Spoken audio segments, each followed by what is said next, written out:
start. You will see that even the 7th Finance Commission has recommended only a certain limited amount. According to the recommendations of the 7th Finance Commission for drought relief, any expenditure in excess of the margin money, the state government is expected to make a contribution from its plan. We again come to the plan for various resources up to 5% of the annual plan outlay.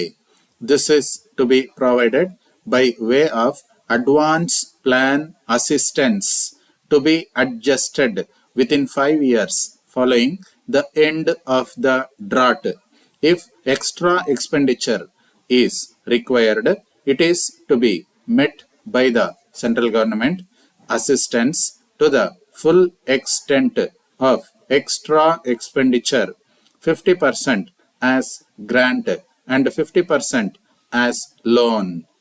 In regard to expenditure on relief, repairs and restoration of public works following flood, cyclone and other calamities of this nature, the central assistance is to be made available as non-plan grant, not adjustable against the plan of the state or against the central assistance for the state plan to the extent of 75% of the total expenditure in excess of the margin money. The scheme is linked like that. The central government has to work in accordance with the purpose of maximum utilization of the power resources of this country can be a major instrument which was determined by the 6th Finance Commission. So far as the relevant point of my honorable friend is concerned, we will do our utmost as to see that the developmental plans of the states do not suffer adversely. A number of other points were made.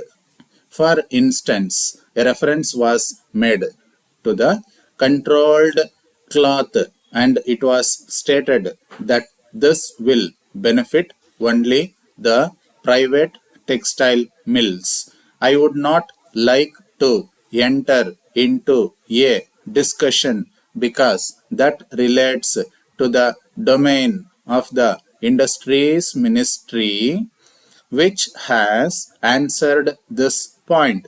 It was part of the statement.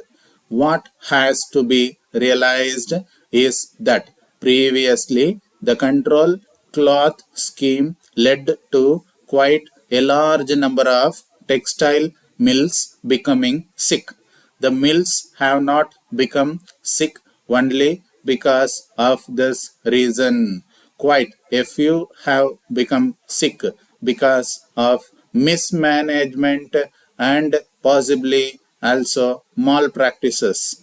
Nevertheless, this particular scheme contributed very largely to a number of these mills becoming sick. And as you know, the National Textile Corporation had to be formed to take over of 100 textile mills. For many years, the budget had to find resources to meet the losses of that corporation. There is no reason why that process should be allowed to continue, and therefore it was felt that the controlled cloth should be produced.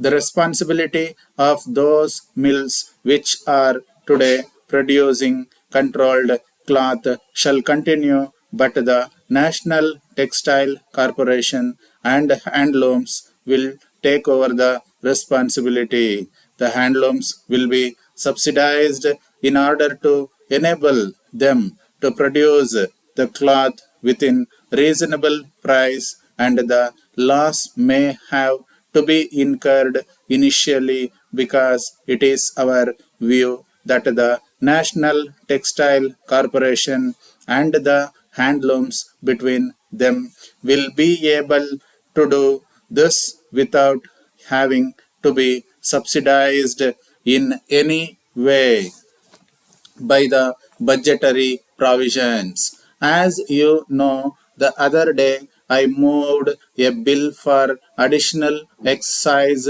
duty of 10%, and that spreads the burden on the entire textile industry, which includes even the man-made fiber.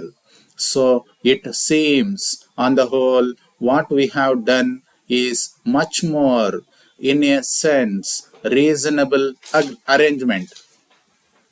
I think honorable members had certain other things to say. For instance, he referred to the fact that this budget started off with a very heavy budgetary deficit. Therefore, you will agree, if this enormous amount of additional money is going to be sanctioned now, the budgetary deficit at the end of the year will be very largely, I use the words appreciably larger. He perhaps did not use, but it will be larger, and therefore inflationary pressures will be greater. Undoubtedly, that is something we have to foresee thereupon and take measures to see that those inflationary pressure are well contained. It is not just that amount is also bad, but it is also a large amount. Letter dated 2nd October 1988 from Nirmala and Company, number 3, Malleshwaram, Bangalore, to Messrs. Mallik and Sons, number 4, Tilak Nagar, Mysore 1. Dear sirs, we are in receipt of your esteemed order, dated 3rd instant, and obliged. We have noticed that you have marked very urgent in the order, and to state that we are not in a position to deliver the products to you at present because of the following reasons. The workers in our factory went on an indefinite strike, demanding more wages, allowances, etc. Even if at all the workers resume their work, there is no sufficient stock of raw materials in the godown of the company for want of delivery from suppliers of raw materials. Hence, we wish to inform you that it will take some 5 to 6 weeks to resume our supplies. In this connection, we want to inform you that prices of the products will be somewhat higher than the prices already fixed because of our future commitments to the striking laborers. We noted the specifications marked in the annexure of your order, and we shall try to finish the products according to your requirements. However, we want to suggest some slight modifications in the sketch, since it will be more appropriate for your requirements, and the detailed model sketch is enclosed in the annexure.